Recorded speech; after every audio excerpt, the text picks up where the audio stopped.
Hi, I'm Kennedy, I'm Kirthana. and today we will be speaking about Parkinson's disease, or PD, and the interprofessional collaboration between SLPs and PSWs. But first, let's take a look at how PD affects Canadians.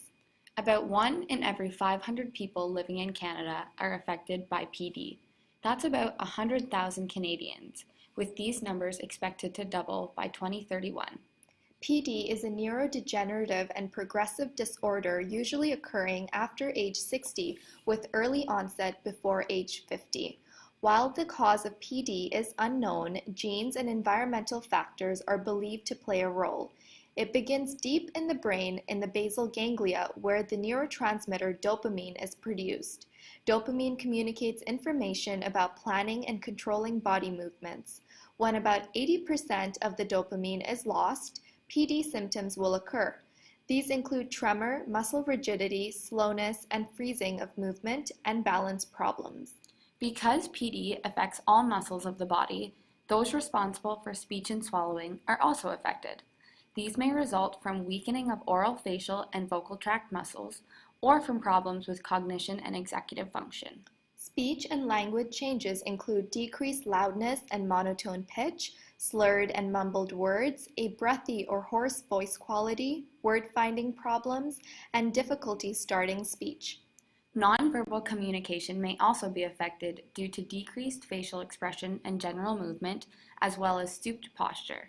These verbal and nonverbal deficits make it difficult to express thoughts and emotions, which may lead to social withdrawal and limited participation. A large concern with PD is trouble swallowing, also known as dysphagia. Dysphagia in PD can range from mild to severe, including coughing, difficulty swallowing certain foods and liquids, and/or choking. As the disease progresses, swallowing may become more compromised, leading to food or liquid getting into the lungs. This is known as aspiration pneumonia and is the leading cause of death in PD. Speech treatment may include strategies to improve communication, such as limiting environmental noise, talking face-to-face, and conserving energy. Augmentative and alternative communication devices may also be recommended, such as a personal amplifier, a pen and notebook, or a language board. Dysphagia treatment will often begin by performing a swallow exam, which includes interviews with the client and family, physical examination of the head and neck, and trials of different food and liquid consistencies. They may also perform an instrumented exam, such as a video fluoroscopy or endoscopy, to see the client's swallow mechanism.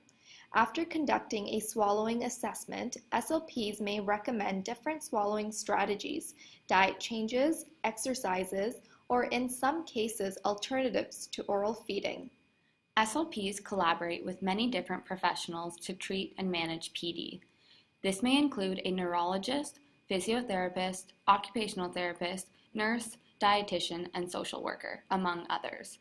SLPs will work with the client to develop home exercises to maintain and preserve speech and swallowing function.